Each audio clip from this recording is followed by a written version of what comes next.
180 graus.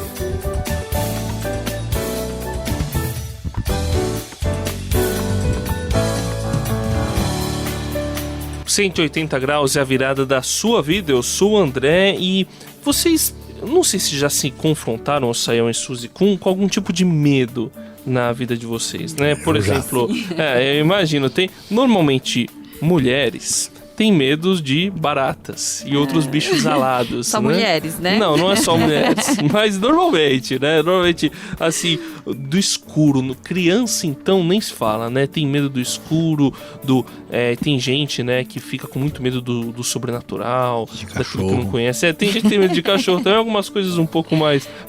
Você acredita que eu conheci uma pessoa que tinha medo de borboleta, Suzy? Sério? Verdade, eu conheci uma pessoa que tinha medo de borboleta e eu mesmo já me peguei com alguns medos, assim, por isso que hoje eu admiro gente corajosa. Aquele pessoal assim que... Eu tenho medo de borboleta. Você tem medo de borboleta? De nada borboleta, porque aí eu erro a minha folga, assim, né? Brincadeira, só pra... Mas então, eu admiro gente corajosa, Suzy. Eu também admiro muito gente corajosa. Aliás, geralmente, assim, eu sou mais corajosa, mas... É mesmo? O que eu admiro mesmo, coragem pra mim, é aquela pessoa que tem coragem de arriscar a vida por aquilo que acredita. O que você acha, Sayão? Olha, Suzy, isso é muito, muito, assim, fascinante. Eu acho que até por toda a história, né, todo filme, todo enredo, assim, que chama mais atenção, quando a gente vê aquela pessoa corajosa mesmo, verdade, que faz de tudo, inclusive, né, arrisca a própria vida. E, aliás, pensando sobre isso, essa é a mensagem mais forte que a gente encontra na própria história do reino de Deus, quando a coragem que vem de Deus faz a gente enfrentar ódio, violência, né? Isso aconteceu numa história muito espetacular que a gente vai conhecer hoje e, aliás, começou com os próprios discípulos de Jesus de uma maneira fascinante. Então, preste atenção que hoje, o 180 graus de hoje vai encher você de coragem.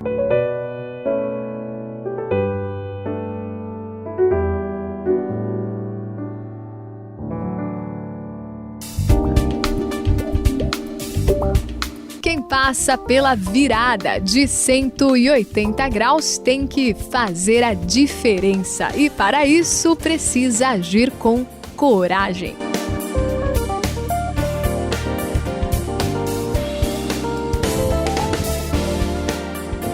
Sayão, lendo a Bíblia, eu fico impressionado com algumas atitudes de um pessoal. A gente sabe que as pessoas têm os seus defeitos, né? Na Bíblia não deixa de revelar os defeitos aí de quase todos os seus personagens, com exceção de Jesus. E aí, eu vejo assim, lá em Atos, capítulo 4, versículo 13, o pessoal levou Pedro e João pra tentar dar uma dura neles e falou, vocês parem de falar desse Jesus aí, não quero saber e tal. Só que aí Pedro e João falam, a gente não pode deixar de dizer aquilo que Deus fala pra gente fazer, então melhor obedecer a Deus do que obedecer a vocês, homens. E aí eles viram, lá em Atos 4,13 diz que eles viram a coragem de Pedro e de João e, percebendo que eles eram homens assim comuns, sem instrução, não tinham estudado, eles ficaram admirados e reconheceram que eles haviam estado com Jesus. E naquela época era você dizer que era de Jesus, era mesmo arriscar a sua vida, arriscar a pele, não é, Sayão? Que coragem que aquele pessoal tinha. André, eu vou dizer para você,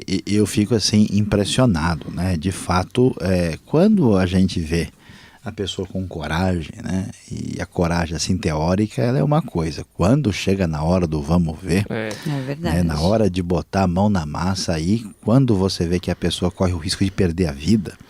Mas eu vou pensar aqui no assunto e veja a confiança que esses discípulos de Jesus tiveram. Quando eles receberam o Espírito Santo, quando eles viram a realidade da ressurreição, quando eles tinham aquela certeza, porque a pior coisa que pode acontecer com uma pessoa é a morte. E mesmo a morte ainda é uma premiação, né?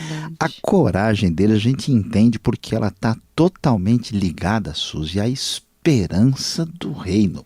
Uma coisa assim que tem marcado nesses cristãos corajosos através da história. Mas me diga isso, você conhece alguma história assim de coragem, assim, que realmente mexeu com a gente aí? O que você Olha, eu acho que a gente falou de tantas histórias de coragem aqui, né? A gente, só pelo reino, tanta gente fez tanta coisa bonita, né? A gente falou aí de pessoas que foram morar no meio de guerra, ajudando pessoas. A gente falou de gente que, assim, lugares onde eram, assim, hostis, mais difíceis, ou tribos mesmo.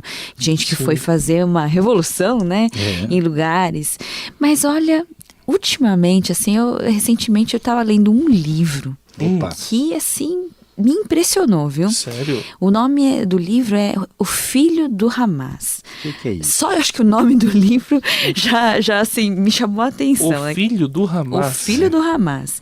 Hamas, né, é aquela facção, né?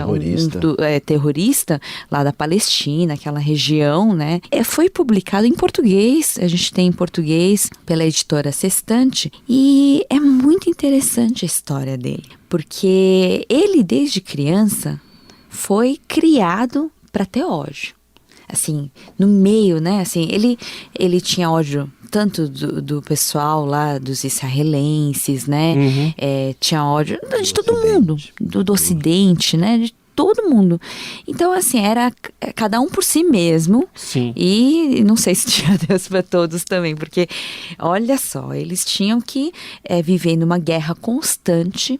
E no meio desse ódio, já novinho, ele já teve que, né, participar de um ato terrorista, assim. Puxa vida. Você conhece também, né? Essa aí eu tô vendo que você conhece bem essa história. Aliás, a história. não vou... Assim, um segredo, né? Foi você que me falou desse livro. Aliás, você já devolveu? Deixa eu olhar. Não. O livro é meu. Você me falou do livro. Olha essa revelação. Nós vamos entrar em guerra aqui agora. Tô vendo aqui. Não odeio. André, eu tava vendo aqui, a história realmente é muito impressionante, sabe? Imagino, né, por um enredo então, desse. ele foi, na verdade, o filho do Hamas, né, ele é assim chamado porque era um jovem filho de um dos principais líderes do movimento que tem uma proposta terrorista assim oficializada, né? E o que acontece? Ele estava lá agindo, né, vivendo na região do conflito ali do Oriente Médio. Ele estava em Jerusalém e teve contato com um grupo cristão, e olha, exatamente do lugar assim que é o ponto de partida da expansão do evangelho, em frente à porta de Damasco, em Jerusalém, que é o caminho para onde depois Paulo, né, vai iniciar sua perseguição ao cristianismo. Alguém lhe deu ali um Novo Testamento, né, e ele começou a ler, e ele conta, né, que aquilo foi entrando dentro dele, a mensagem de Jesus, e quando ele vê naquele mundo de ódio, de conflito, quando ele ouviu falar desse negócio de amar os inimigos, a coisa pegou assim forte. Ele foi atingido por esse amor incondicional de Deus em Cristo e fez toda a mudança assim de dentro para fora. É impressionante o que aconteceu com aquele rapaz. 180 graus, a virada da sua vida. Olha, eu tô aqui de boca aberta ainda, né? Sério, imagina. Realmente eu não consigo entender, assim, a grandiosidade desse amor, né? Como isso pode atingir de uma maneira... Por exemplo, a gente que pelo menos vive em paz, vamos dizer assim, é mais fácil, né? Pra gente, a gente entender isso é muito mais fácil. Agora, imagina para uma pessoa que vive em guerra, vive assim no meio do ódio, né? Assim, literalmente desde criança. Ele é incentivado pelos pais a odiar, matar, né? Então, essa pessoa, como é esse amor de Deus que atinge uma pessoa dessa? Muda. Né? E esse amor é tão maravilhoso que atinge de uma maneira assim que ele não tem nem jeito, não tem nem saída, né? Ele assim, foi tão atingido que ele foi capaz de abrir mão de tudo, né? Quando ele escreveu esse livro, quando eu estava lendo esse livro, eu imaginei ele escrevendo esse livro. E ele escrevendo esse livro, ele ia ter que dar as costas para tudo, né? Para a família dele, para a terra dele, para as pessoas, para a segurança, a relativa segurança assim, que ele tinha, né? Por estar naquele meio, e deixar tudo para trás. Ele teve que deixar tudo por causa da verdade que ele encontrou em Cristo Jesus, não é, Sayão?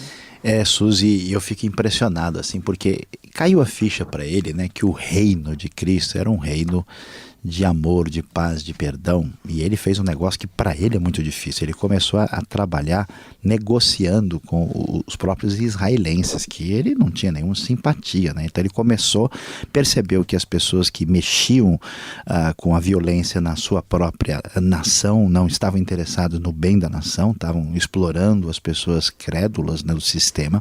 Tentou negociar com os israelenses, e aí chegou o momento mais difícil, que para mim é o que marca. Ele amava o pai, ele achava que o pai era uma pessoa sincera, que estava envolvido por um processo sem entender tudo o que estava acontecendo. E ele sabia que a declaração da sua fé em Cristo significava realmente perder tudo. Inclusive, o seu próprio pai não poderia mais aceitá-lo.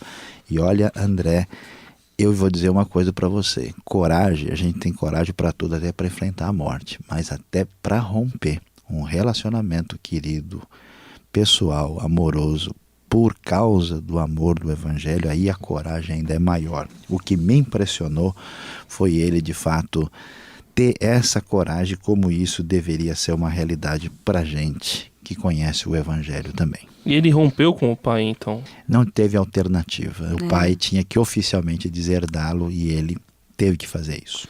Negócio que ficou impressionante, que depois que ele saiu do país dele, a mídia do mundo árabe foi atrás dele para entrevistá-lo.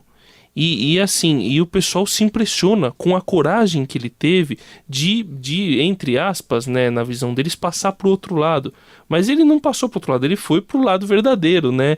Que é o lado de Jesus, esse reino de amor que a gente tem. E eu fico impressionado até no texto que a gente falou no começo, né, Atos 4:13.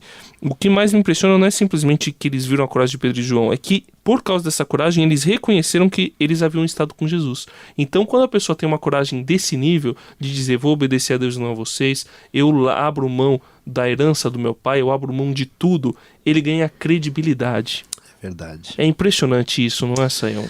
É demais, André. E eu vou dizer uma coisa, que nesse mundo hostil de interesses políticos e econômicos, né, parecia muita vantagem se ele entrasse no sistema e até enriquecesse, né? Sim.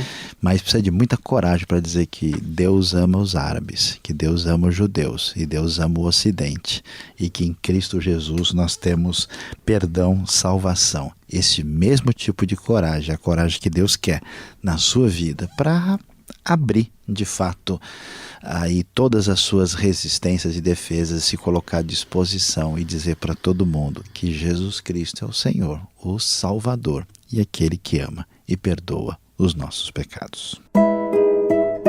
Vendo a coragem de Pedro e de João e percebendo que eram homens comuns e sem instrução, ficaram admirados e reconheceram que eles haviam estado com Jesus. Atos, capítulo 4, versículo 13.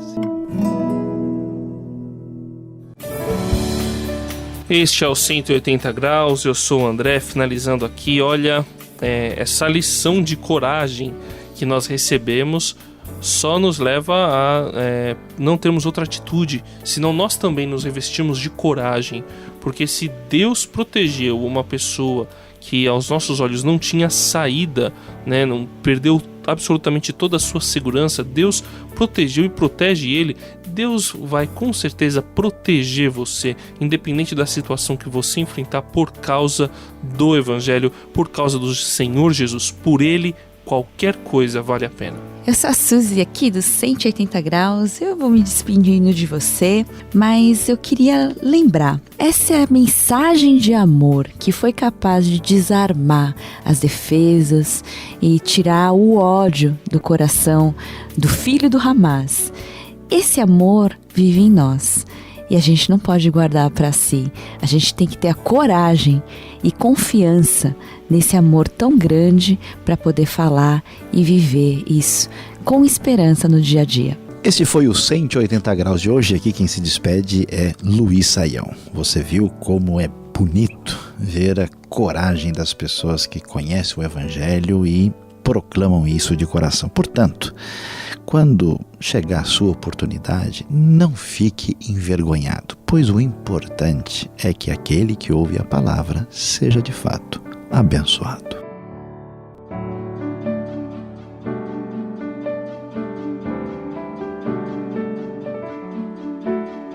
...180 graus, a virada da sua vida. É uma realização transmundial. Apresentação e produção de André Castilho, Suzy Lee e Luiz Saião. Apoio técnico de Paulo Batista.